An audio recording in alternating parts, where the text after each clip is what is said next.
There's a couple of names that I recognize. Morning, Richard. How are you? Just give me a thumbs up. That's fine. We can't hear you. Hi Phil, how are you doing? I'm very well indeed. How's life treating you? Yeah, really good. Let me just turn you up a little bit. Yeah, really good. Um, I'm really looking forward to this as well. Good. Are I you? even I got just. I even got a little black card about it the other day in the Ah, post. there we go. Nice timing then. Very good. Yeah, Very good. absolutely. So yeah, it's like, oh, shall I press go on that, or shall I listen all about it first with Andrea first? Well, there you go. You can listen to it first and then scan the QR code. So I'll pop. let's ask you, Richard. How are you using AI in your business? At the moment, I am looking. We're using mainly for note taking. One of the guys in the business is using Avenir. What I'm using posterity and obviously normal. So the other guy in the business, Demi, he very heavily sort of using Chat GPT for um, producing PowerPoints and things either for his business or his charity stuff that he does. Yeah. So he's not I've not really got into it that way.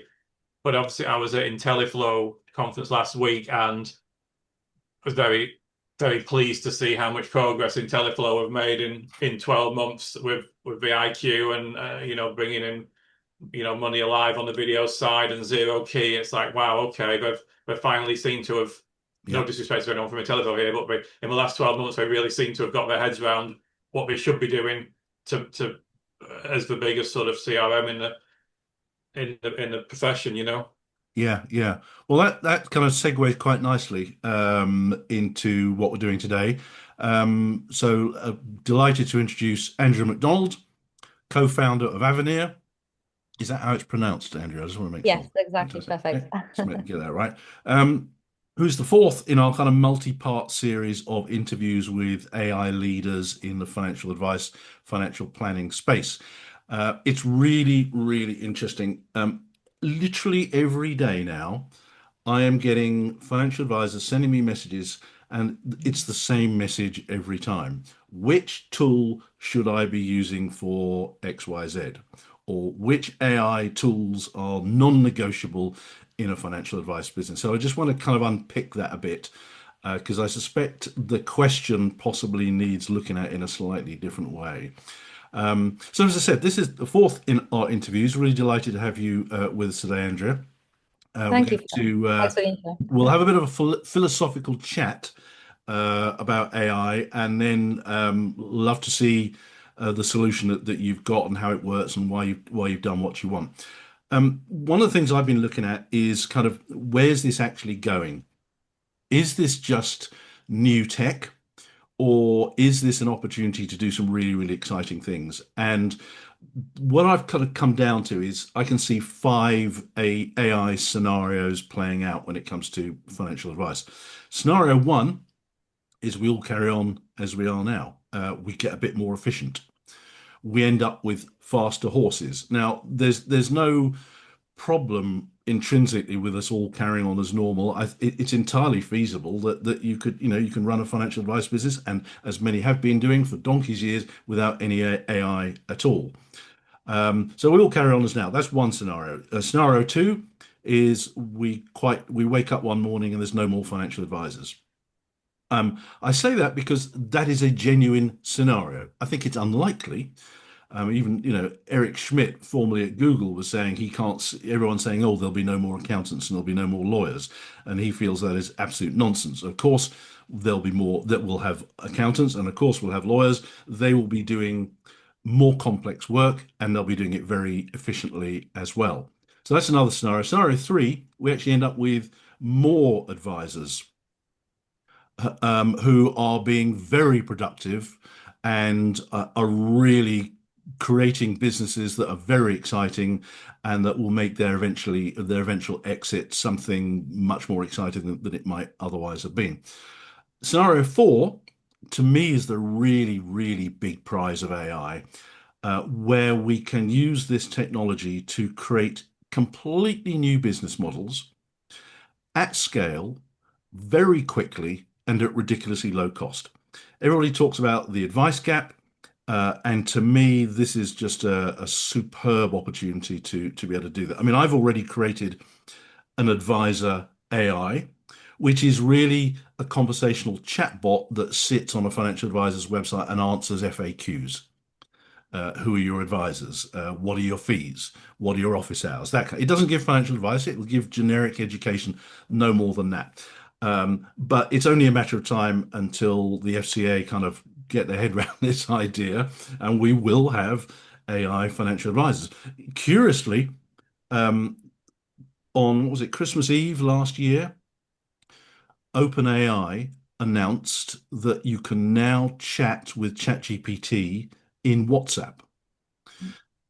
Which I thought, okay, interesting. You did literally add it as a contact, and in the United States, apparently you can literally phone up ChatGPT and have a conversation with it. You can't do that in the UK yet at the moment. But the more I thought about this, the more I thought this is actually quite profound. WhatsApp is a tool that 79% of UK adults use every single day. Family, friends, groups, and so on and so forth. And if you can access ChatGPT in your pocket through the tool that you're using anyway every single day, that is a huge change. And I thought, well, let's give this a go. See what it was. And I said to it, hey ChatGPT, nice to find you here. I'm a dentist. I'm 3 years off retirement. I haven't quite got my retirement planning ducks in a row.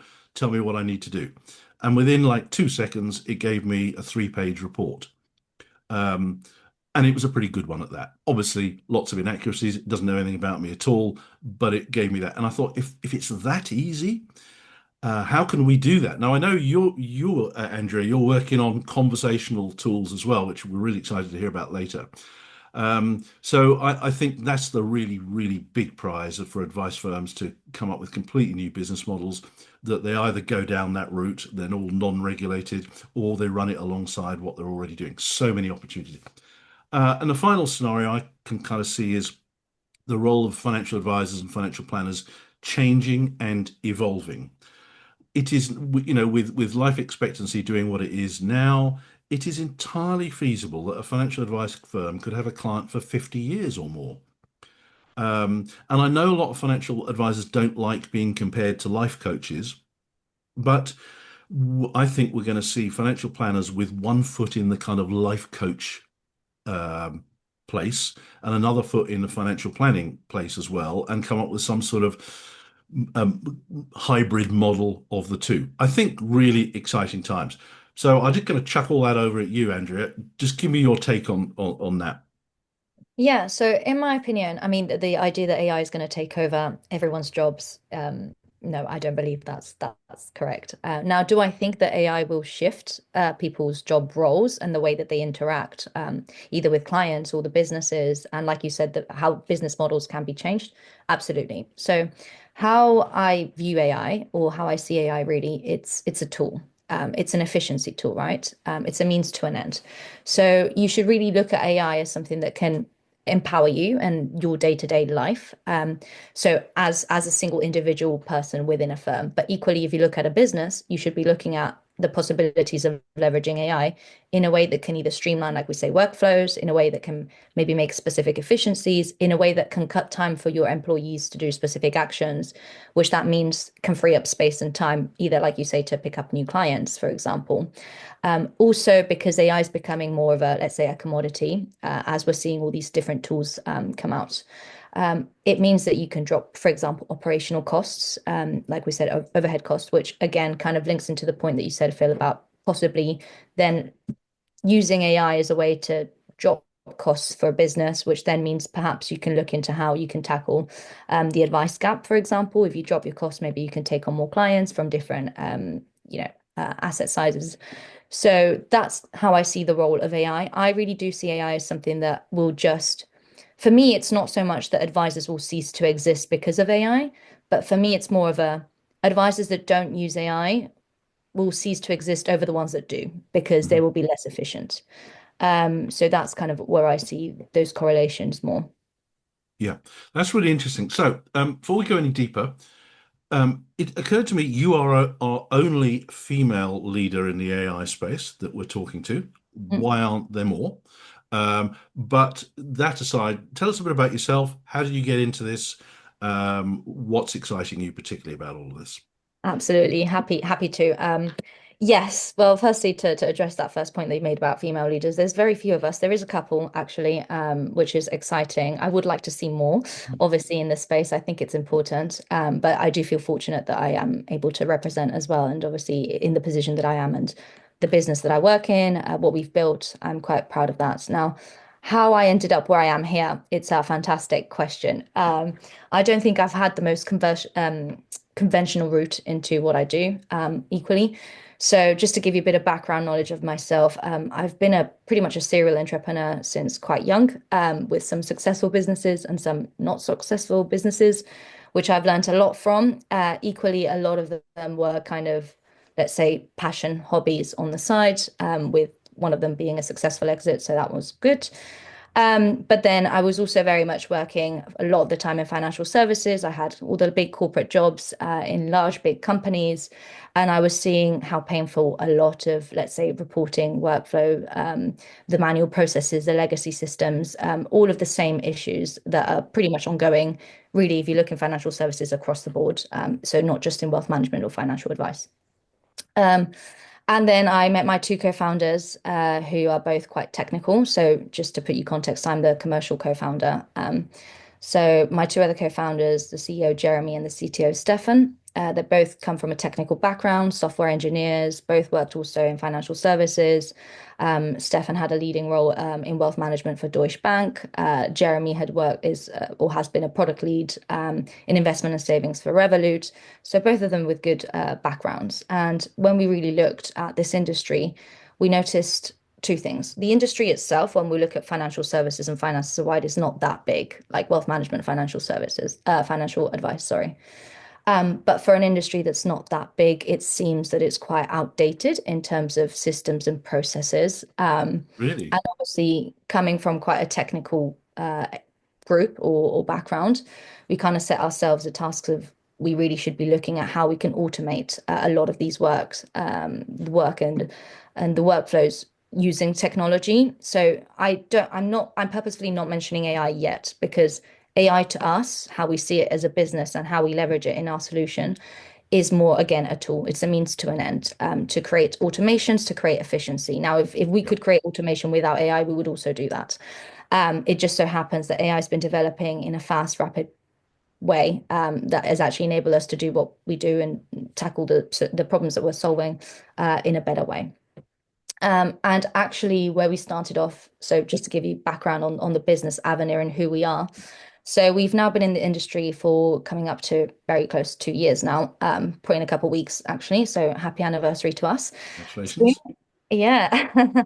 And when we first started, like I mentioned, we were focusing on that workflow automation space. So similar to a lot of other solution providers out there, we focused on tackling very specific pain points such as reporting, so suitability reports, annual reviews, if you wish, and also post-meeting summaries. Yep. So as we've grown the business, and we've grown the number of firms that we work with and the clients, what we actually realized is when we sat and worked with them, is we discovered more problems, to be honest, than we thought we would in terms of workflow, and the processes that each firm does. And that kind of led us to where we are today, and with our new flagship product, which we launched relatively recently. We've been working on for quite a while, and it's been in private beta for a while, but obviously we've Yep. announced it, I think in the last couple of months. So, Richard, you'll have seen our nice little invite there as well. But when we looked at how firms are working at the moment, yes, there's a lot of AI solutions and tools out there. They're all fantastic. Ultimately, if you're looking for a specific tool to solve a specific pain point, I'm sure you will find something that works for you and your firm. However, what we saw as the biggest problem when we look at AI and the future of how we should build a tool to help any business and any advisor is really AI is only as good as the data you feed it. Mhm. So if you're building a solution, leveraging AI, for example, let me give you the example of the reporting space. When we built the solutions for reporting, we would still require advisors, power planners, and admins to find the documents from, CRM, SharePoint, wherever they're held, download the documents, upload them into our system. then review the system, and then it generates the report. Yep. Yes, it's saving you time because the report generation is being created for you based on your custom template from your firm. Great. But you're still having to find that information. So for us, we kind of took a step back and we were like, we're adding a new process, really, and to be honest, a new system to use on top of the many systems that you're already using as a firm. Yeah. Yeah. And we kind of took the approach of we should be really taking a step back and looking at the bigger picture. Where do we want to be? What do we want to build? And how do we want to help these firms? And when we sat down and we looked at, the setup that a firm has, typically they've got a CRM system, you've got a back office system, SharePoint, OneDrive, where you're hosting documents. You've obviously got the platforms that you're working with. You may have a client portal. You've got emails, and all of these systems contain a lot of client data. And what are the chances that actually you have an eye or a visual on all of this data and you're keeping track of it? Yeah. So we kind of thought there's not really a tool out there that is connecting those dots in the sense of connecting to all of these systems and enabling everybody in a firm to interact with this. So we've got ChatGPT. Why am I hearing advisors saying that they're using ChatGPT? You shouldn't be anonymizing data and using ChatGPT because you want something quick and easy. We should be having a specific tool that has the knowledge in financial services, financial advice, that has the knowledge of your firm, your systems, the data in your systems that you can interact with and then Yeah. pick up answers instantly. And then on top of that, you can then plug in those what we call AI agents to create those specific actions, whether it's a report, whether it's extracting data from a document, whether it's create a pre-meeting summary. For example, I'm meeting a client and I want just a summary of what I should discuss based on their situation, based on my previous meetings. Yeah. A post-meeting summary. But all of these things are actions that you can generate and create, let's say, once you've got hold of that middle piece, which is the data of your firm and how scattered the systems are. So that's the challenge that we are looking to tackle, or we are tackling. Obviously, it comes with its own, let's say, hurdles in the sense of nobody wants to be integrating with absolutely everybody because it is a pain, but we have to start somewhere. And that's ultimately where we are today. That's really interesting. So to some extent, that answers the question about which tool should I be using. Though, do you think there is a better question that advisors should be asking? For me, yes. For me, it's not so much. First off, when you're looking at what tool I should be using, for me, it's not what tool I should be using. It's what problem do I want to solve in the Right. business. Yeah. Yeah. So going to square one is set yourself a goal. Also, I think what's happening at the moment in the industry, as exciting as AI is, and the changes and the shifts that we're seeing, there seems to be this misconception that AI is a magic wand that can do absolutely everything. Now, we're not there yet. Like I wish that was the case, but it's not quite the case. So for me, the starting point any business should be asking themselves is really where are those main pain points that I've got now? A lot of the time, those pain points vary as well by firm size. So sometimes, IFAs or small businesses may have problems that they want to tackle. It's a short-term solution. So for them, they just need one specific tool that can manage, I don't know, the reporting or the post-meeting Yeah. summary, because that takes out time in their life. Yeah. When we start to look at businesses that have a lot of data, and I mean, you've got your SharePoints, your OneDrives, then you've got your CRM systems, and you have to update every single system. You usually have people doing this for you manually. Now, you can miss things. There's oversight. We miss things all the time, even when I'm reading an email or a document. Mm. So when you've got vast amounts of data, that's where I really see it's important to really look into what problems that can cause long term, because you need to be managing that data. And then leveraging tools that either can connect the dots or you can, visualize where the information is, get context quite quickly is where I think you're gaining a lot of time as well. So not just the actions that you can produce, but even just that first step of, accessing that data or querying that data Yeah. is really where I can see some efficiencies. Um, so here's a question that I might normally ask at the end, but I think it's relevant to ask it now. Given what you've been saying, where do you what are financial advice firms that embrace AI now, even in a limited way? What's it all going to look like in, say, let's be generous, 3 years' time? Hmm. Gosh, that's a big question, Phil. You Um, should know because I would imagine you're planning for that. Well, in like I said, for me, where I think the AI will be going and AI solution providers will be moving generally, will be to connect the dots. To Hmm. me, that's the key point because I said this in the beginning, AI is only as good as the data that you feed it. Yeah, So I think the most natural movement, let's say, or transition of any AI firm or solution provider will be to find a way to connect the dots to get that intelligent hub of data and then basically be able to create those AI agents on top of that to do those tasks, those actions, automate those workflows. Now, what will happen in 3 years' time? I mean, what we're seeing at the moment is a wave of AI solution providers out there. There seems to be a lot of confusion of who do I use for what, who do I speak to. Um, for me, what we will see in 3 years' time is either, well, some will unfortunately cease to exist because hmm the market isn't that big.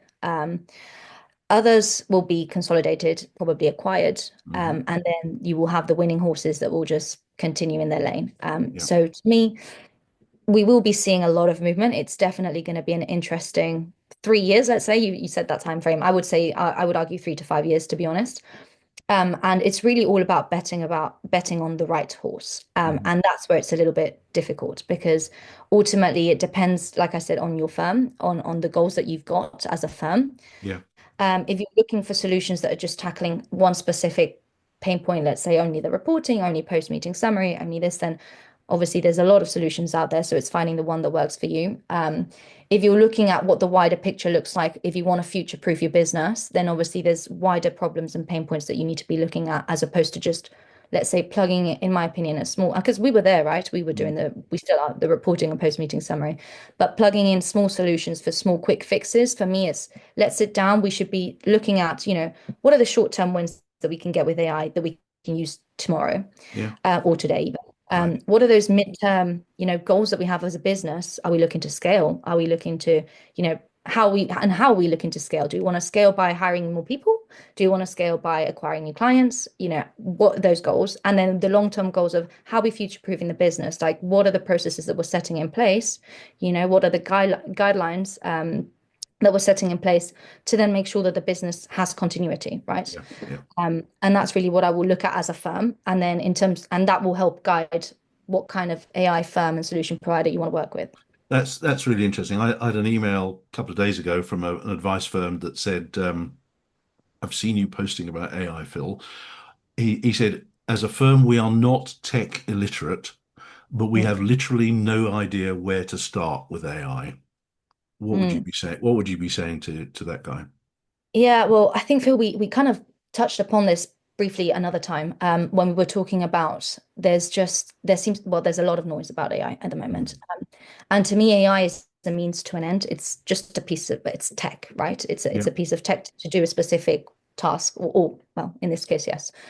Um, what I think will happen in this space is you will start to see a lot more job roles that become quite AI specific. So I'm starting to see in firms that I'm speaking to, for example, there seems to be AI specialist roles. We didn't Okay. have that 5 years ago. So I think firms will start to invest a bit more on having a person that's specialized within the firm, that's either specialized or looking again at the tech stack, but more, not importantly, but also equally, perhaps, looking at AI and Yeah. what solutions can we leverage.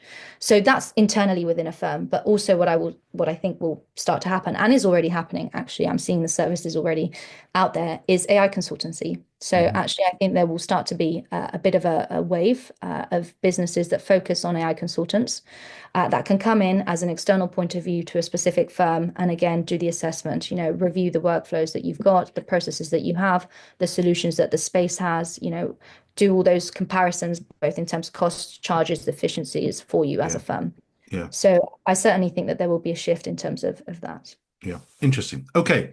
Um, you are doing things a little bit differently from some of the other providers. Mm. One thing in particular. Um, I love the fact that more and more of our industry conferences are now starting to showcase AI providers. There's even dedicated AI conferences. Congratulations to Ian McKenna for leading that charge. but you only get 5 minutes to demonstrate it. You've got a bit Hmm. more now. I'd love, for the benefit of everybody who's watching now and everybody who's going to be watching the video, let's have the full dog and pony show. What do you Hmm. do? How do you make it work? How should financial advisors approach this with you? Fantastic. Great. Well, I love that we've got more than 5 minutes to do a demo.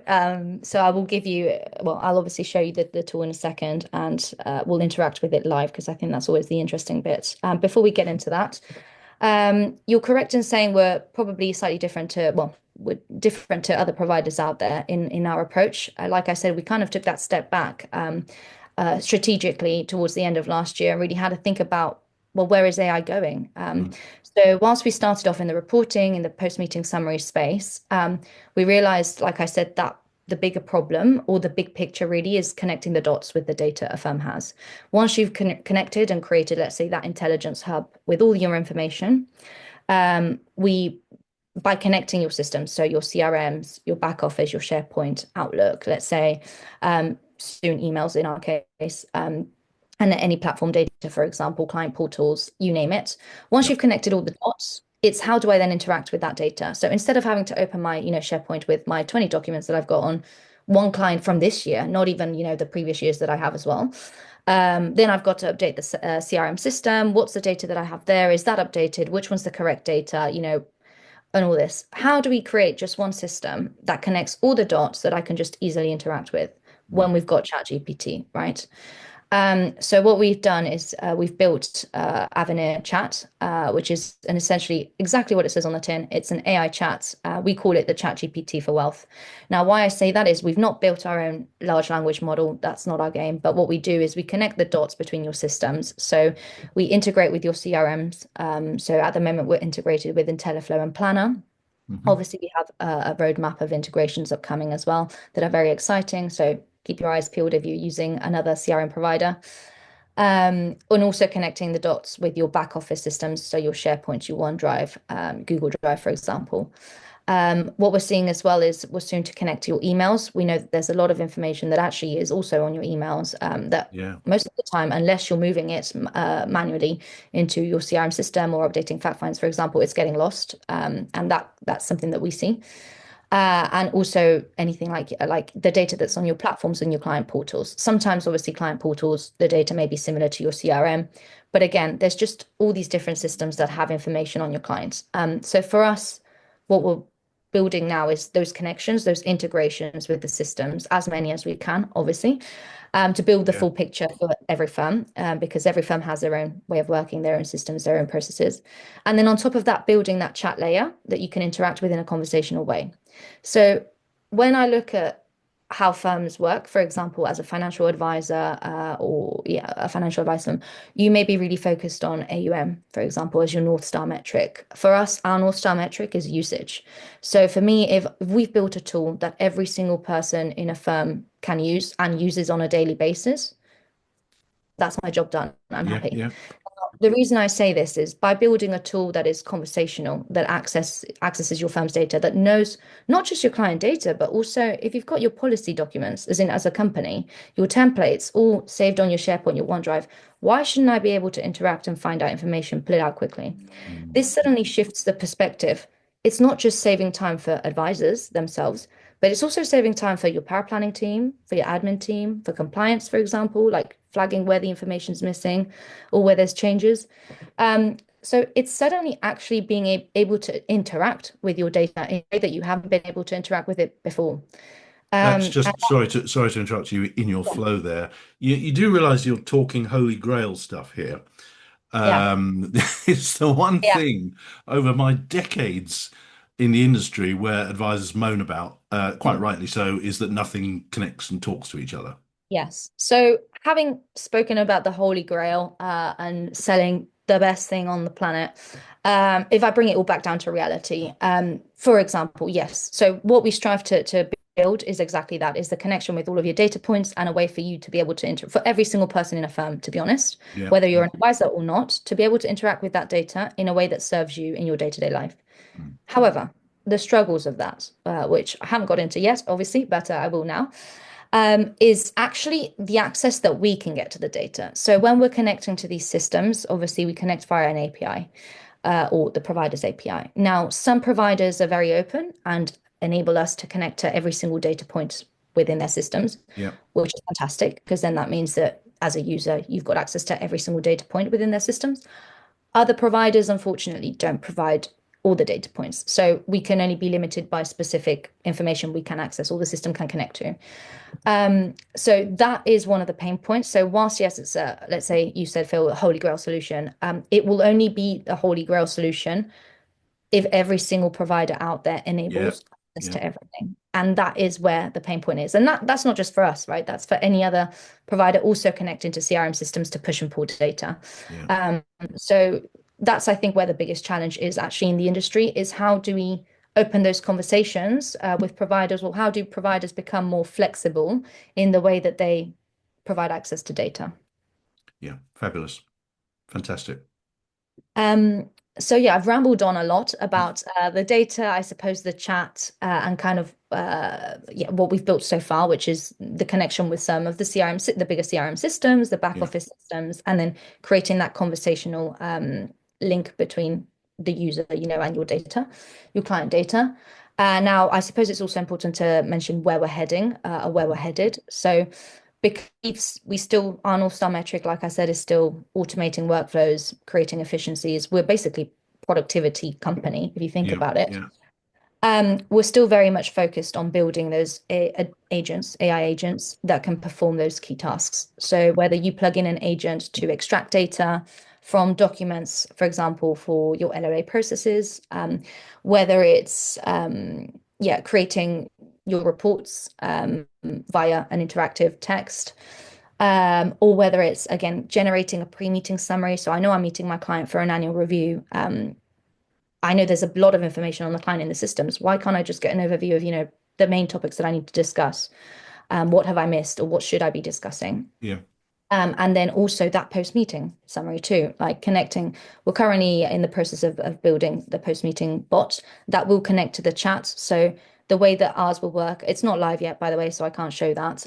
But stay tuned because I would love to do that. Or Phil, maybe have me back in a couple of months' time, Okay. and I can Sure. demo that side. But so the bot, what we're building is essentially the post-meeting bot. But for us, it's all about the data, and Yeah. that is another source of information. Every time you're having a conversation with a client, and it's recorded, you've got the transcript, you've got your post-meeting summary. It's a lot of information on your client.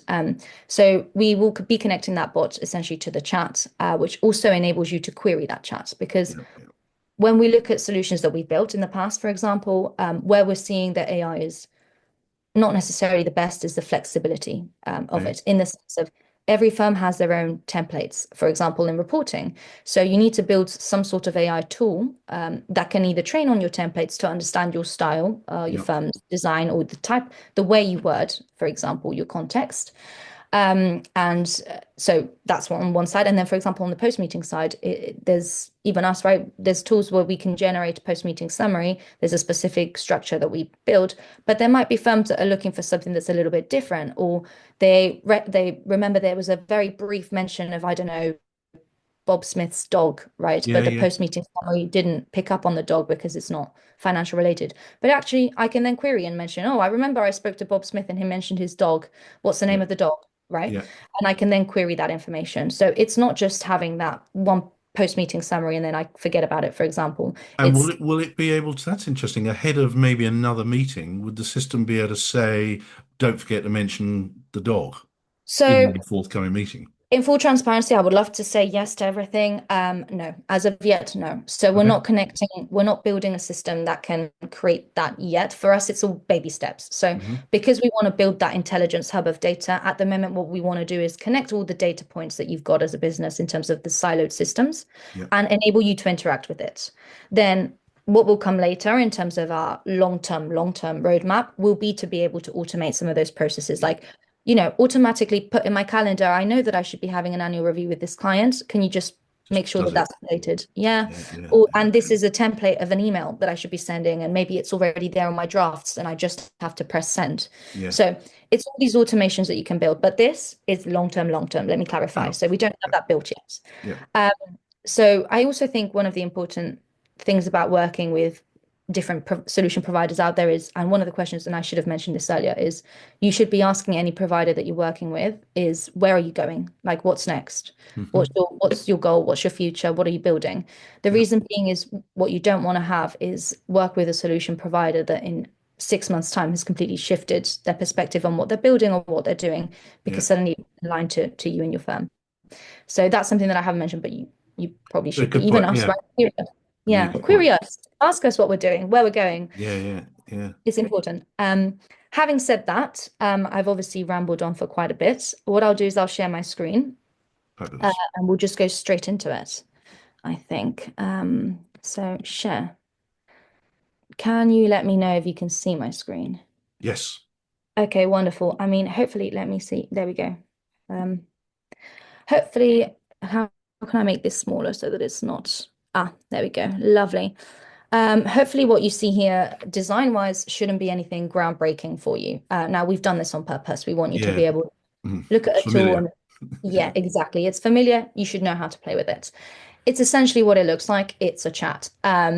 So what you will notice is obviously we've got the classic chat interface here where you can query the system. What you'll see on the right side of the panel is the systems I'm connected to. So currently for the purpose of this demo, I'm connected to my test IntelliFlow account and my SharePoint account as well. Yep. What you will also see on the left side is, well, first the organization name. It would be your organization in this case. In my side, it's Avenir test account.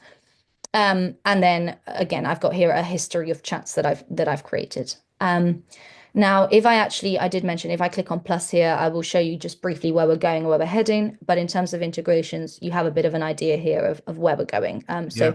we're Yeah. still looking to connect as many systems as you've got. The reason being is creating that hub of data for you. Yep.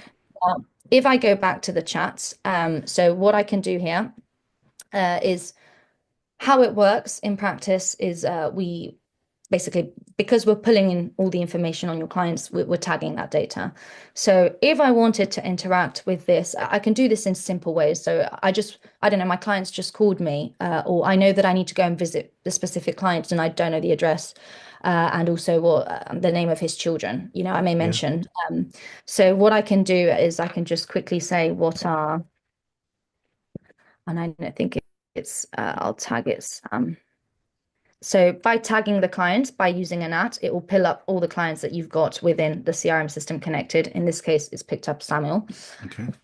Sam Ilya's children's names and what's his address, for example. Yep. And this might just be, again, this is just a quick, easy query, quick information that I want to pull out. I know that it probably would be, in some cases, simple to just go to your CRM system and find out. That's fine. But again, if you've already got your chat open and you're interacting with it in multiple ways, then Yep. obviously you've got an example here.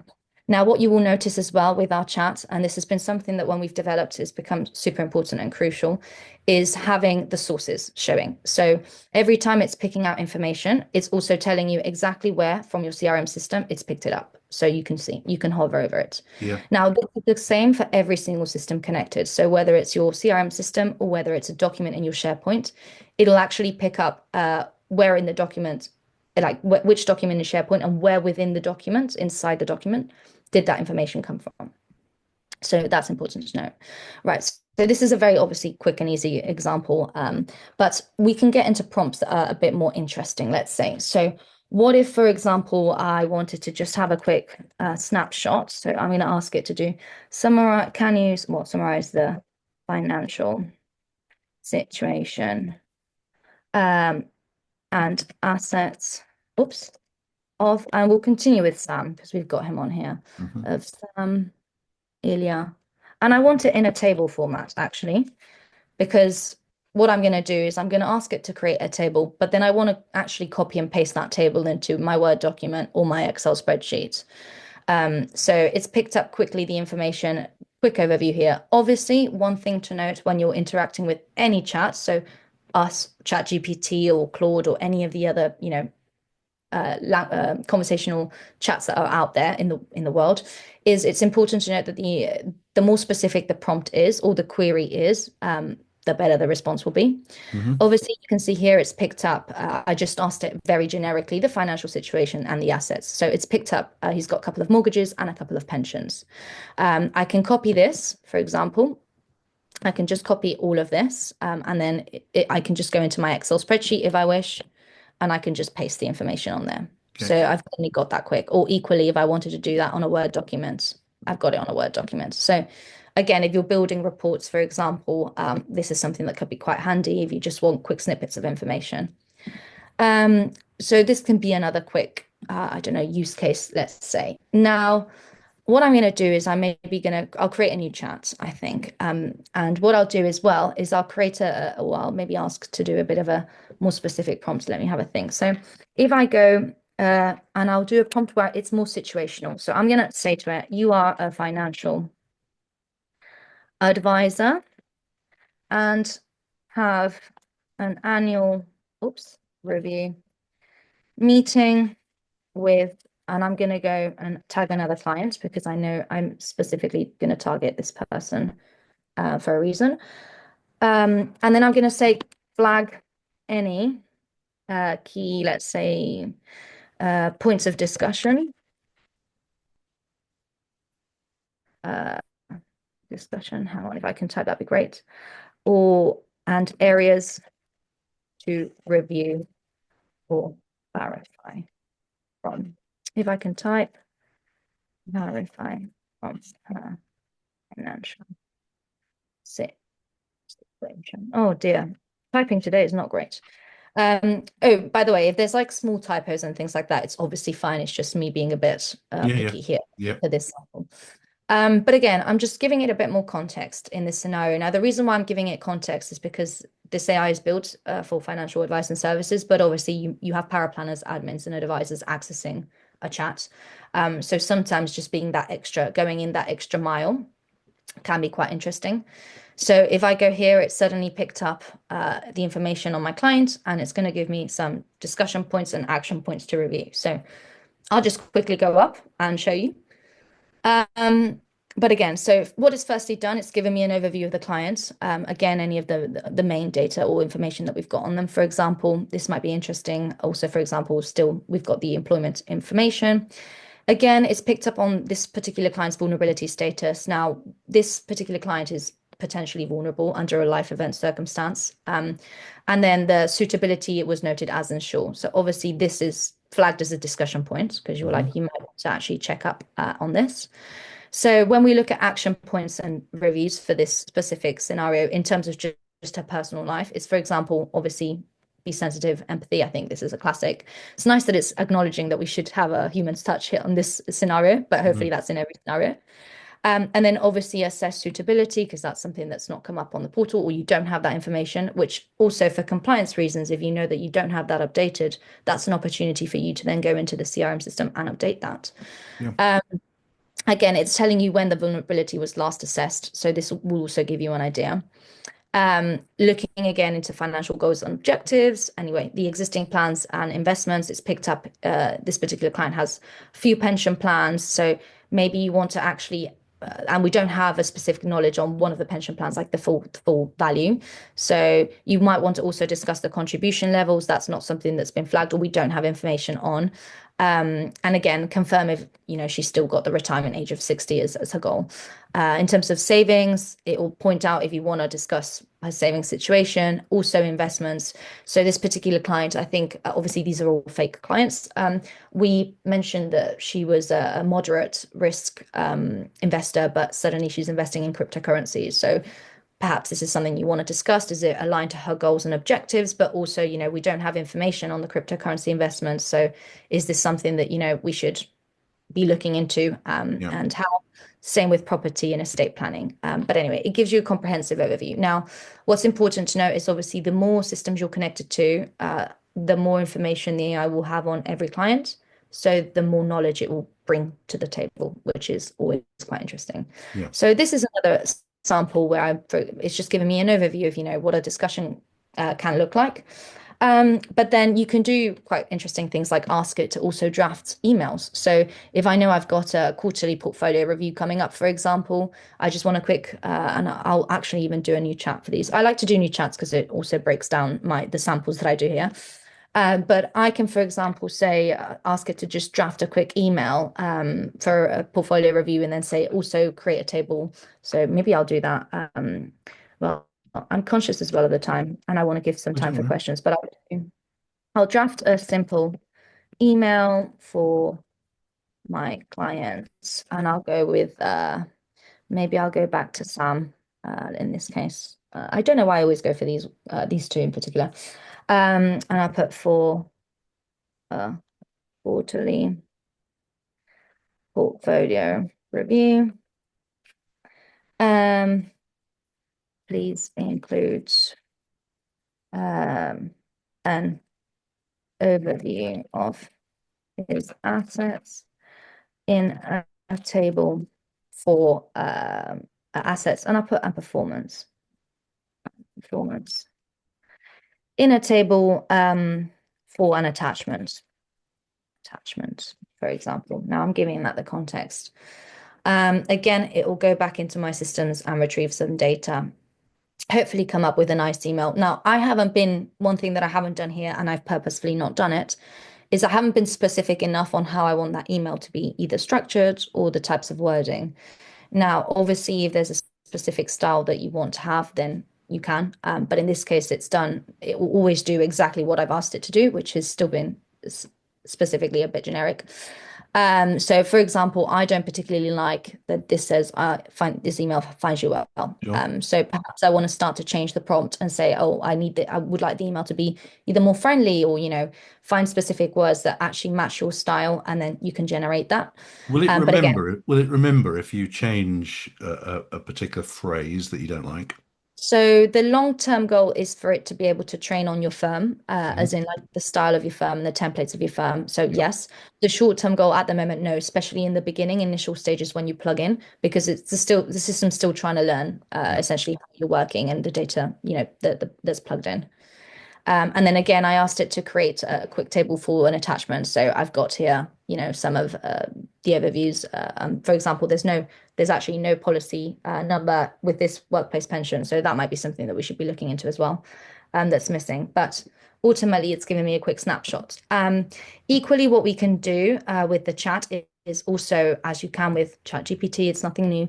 You can add some files. So I can upload specific documentation to query in this case. So I'll also start a new chat because I want to show you from the beginning. So what I can do is I want to upload and I'll add some file. Oh, there we go. Add some files, some downloads. I'm going to do these ones. I'm going to add 2 pension statements here. Okay. I don't know if you can see. Can you see the documents I'm uploading? It's gone sort of faded out a bit. Oh, okay. Well, I'm uploading 2 statements. You will see in a second they will come There we up go. there. Yep. Fantastic. So these are just 2, like I say, statements. And I'm then going to ask it to just quickly extract data from it. So this can be a quick one. So I'm just going to say extract key data points from the following pension policies. And you know what? I'll just keep it as that. And put it on a table. If you don't ask it to put it on a table, the usual format for any AI chat is to give it either in bullet points or in like a structure like that, which is why sometimes I prefer to just be very specific. I want it in a table, I want it in bullet points, or Right. however. Yeah. I'm just going to ask it to do it on a table and format it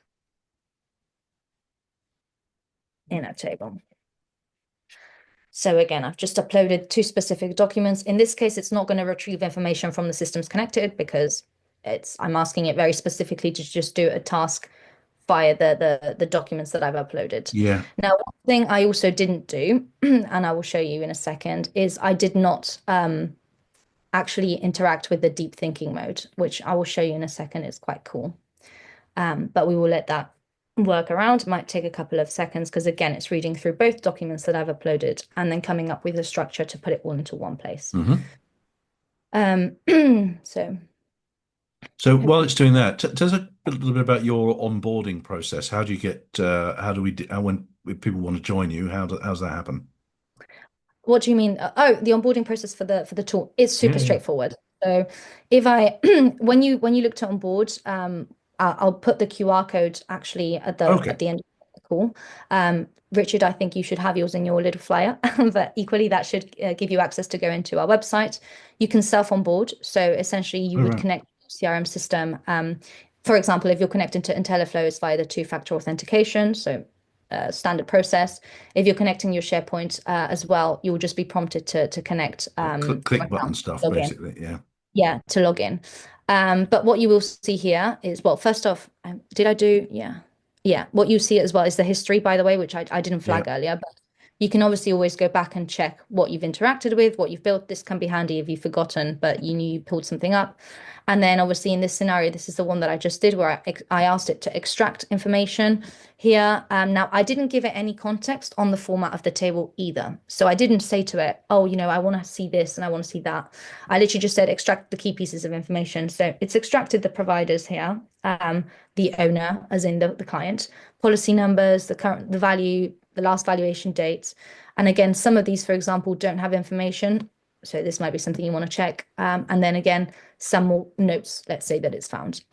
Now, if I was to be super specific, which I can be, I can ask it to create a table with just the benefits, for example, of each pension policy. Hmm. And then it will put that all in a lovely table. But just I will stop sharing here for a second. And then, yeah, just see if there's any questions.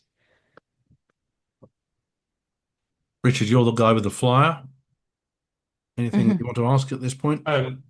Yeah, touching back on what you said, the conversation you guys had at the beginning, I've certainly conversations I've been having about this with people about it very much feels a bit like 1999. Obviously, Phil remembers that. Um, and it's that sort of dot-com bubble again. It's the AI bubble, Mhm. and exactly what Andrea said. It's hard to imagine you can't tell at the moment which companies that we're talking to are going to be the Betamaxes and which are going to be the VHS or the Nokias and the Samsungs. You don't know, but there's going to be a huge amount of consolidation and change over that 3 year period, certainly. Um, this looks to have this. The thing that got me was a chat GPT for wealth and the layout of it. It looks brilliant. A question I had was really about you said mentioned about platforms. Is there any links to platforms? And if not, if so, who might there be, and will it then be able to pull performance data out of directly from the platform? Because you don't really have, from an IO point of view, you don't really have performance data, costs and charges is with your platform. Um, Correct. is that in the pipeline or is it there Yes. already? So absolutely, we don't currently have any live integrations with platforms, and now we do have a couple that we're pretty much integrating with as we speak. So there is a pipeline of that as well. Of course, as we all know, integrations take time, so it's just a matter of time for us. But yes, absolutely, you're correct. Like I mentioned earlier, it's building that ecosystem of data. So it only makes sense to be able to have the platform data as well and be able to pick up on that more accurately for the performance, for example. So yes, and whether we can connect through that directly with the platform is great. There are other options. For example, if we find other types of providers that can get that data for us, then obviously it makes sense to do that too. But yes, absolutely in the roadmap. Tell us about that deep thinking option. Oh yes. So the deep Interesting. thinking option is a toggle that you can see at the bottom of the chat. I think you could see that there. Now we don't suggest that you always enable the deep thinking toggle. What this function is actually it's using let's say the best version of the LLM, i.e. the most powerful version, the latest version, which is expensive to run for everybody involved, really. But it can be quite powerful. Now, we ask people to use this because when you're uploading specific documents, for example, and you want to extract key pieces of information, sometimes the deep thinking mode is better, is more accurate. So Okay.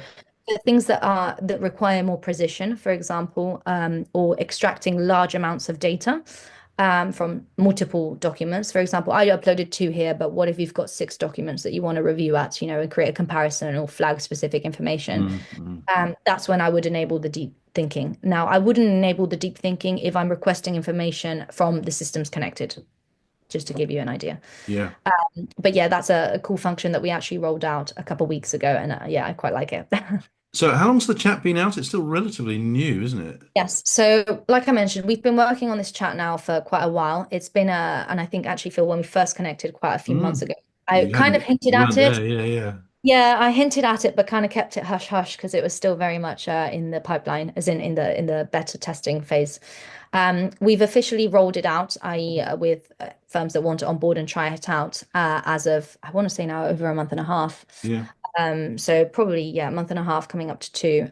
What we are doing as well, because for us, we really, well, we see that the power of the product again is the usage. Mm, And we don't mm. know what we don't know as a firm until we see firms using. In Yeah. fact, there's been Is very anything specific. surprising coming out of it, just out of interest? Yeah, so there's been some sample use cases that when we built the tool, we didn't think, oh, this would be interesting. But actually, when we've seen firms interacting, they're like, oh, I used it to do this. And I was like, oh, Mm. okay, brilliant. So that's a use case. So one of them, for example, being we obviously knew that by connecting systems, there would be sometimes scenarios where it would flag inconsistencies with data. Like your Okay. CRM system says, I don't know, the last fact find was a year ago, but actually we've got an updated one from last month in your SharePoint. So it's little things like this that we kind of were conscious in the background, but obviously for us it was more of we connect the dots, you interact with it, you can ask it to do specific functions, and it can help you out.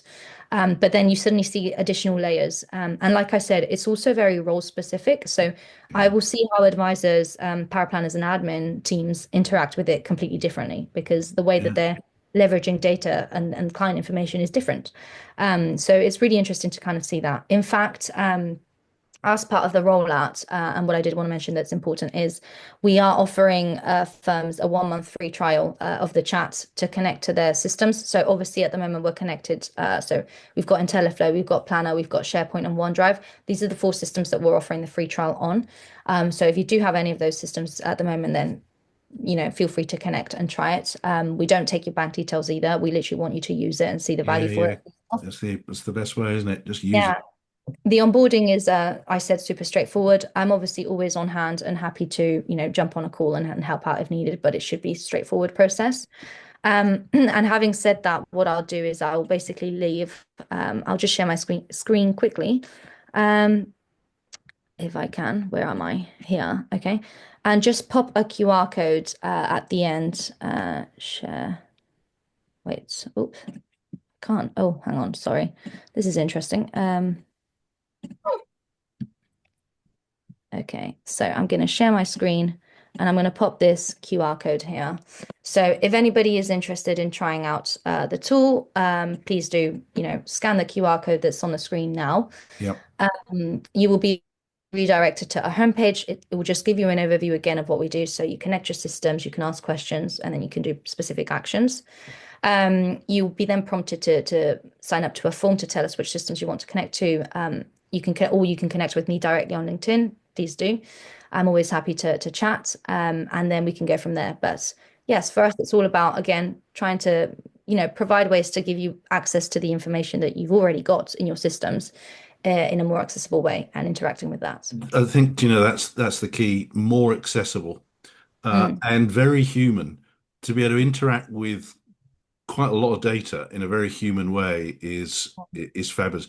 And I'm thinking also things like consumer duty, vulnerability. You showed the example there where it flags these things up, but then you can talk back with it. I would can imagine. Let's say you've got access to a transcript of a meeting. hmm Yeah. So But what we I guess a younger advisor could say, "Here's my transcript. What did I miss?" Yeah. So what we've had actually is quite interesting. So obviously we're building, and I mentioned our own post-meeting summary tool that you can interact with. Yeah, But we're already seeing firms uploading transcripts because, like I said, they may have a specific structure that they want to see that they maybe don't usually have. yeah, And they're then querying it and asking questions on the chat because you can, fabulous. like I said, as you saw, you can upload the documents already. So you can query that. Other use cases that have been interesting, and this kind of goes back to what are your goals as a business? And it's kind of not really related to just even your day-to-day life, is when you're bringing new people into a firm and they're training, and they need to access information quickly. And you've got your company policy documents, you've got your templates, you've got all the client information. how many times do we bring someone new into a team and we spend, quite frankly, probably at least 1 month training somebody new. Yeah. And a lot of the time they've just got simple queries and questions of where can I find this, or what is this information, or what's the latest on this. Chat with the data. What's the compliance take on this? And Yeah, chat with the data. So suddenly you're also streamlining, again, simple actions. That's not even client data, it's just company information data.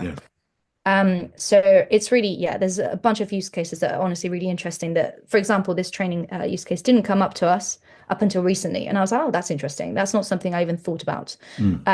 But yeah, it's, again, by getting access to that information and that data that is already yours, suddenly, quite honestly, the possibilities of interacting with that are pretty much endless.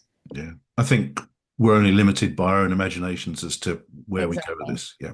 I think the most important thing with a conversational tool like ours is how you're interacting. So the types of prompts, the types of questions, the types of queries, which as time goes, and with the likes of ChatGPT and Claude, etc., we are getting more used to anyway.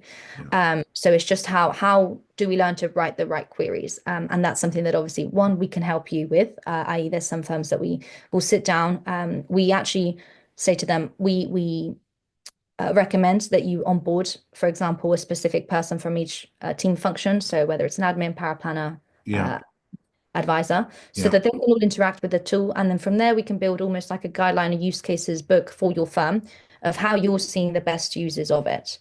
And that's something that's also really interesting. Yeah, brilliant. Andrea, this has been absolutely superb. If it's okay with you, I'll make sure that the video gets out and also your QR code as well. We'll put that around about, and certainly in the Life Talk community as well. So absolutely brilliant. Thank you so much for your time today. Yes, we will talk again. It's actually occurred to me that what we're talking about now is not going to be obsolete in 6 months, but it'll there'll be change more and evolve. Yeah, there'll be more about. So brilliant. There'll be more. Thanks to everyone who's watching this today. Really appreciate that. It's pretty easy to find Avenir. You're everywhere at the moment, as far as I can see, which is superb. Thank you so much for your time today. Really appreciate it. And we'll talk again another time. Thanks a lot, everybody. See you soon. Thanks so much, everyone. Thank you very much. Bye. Bye.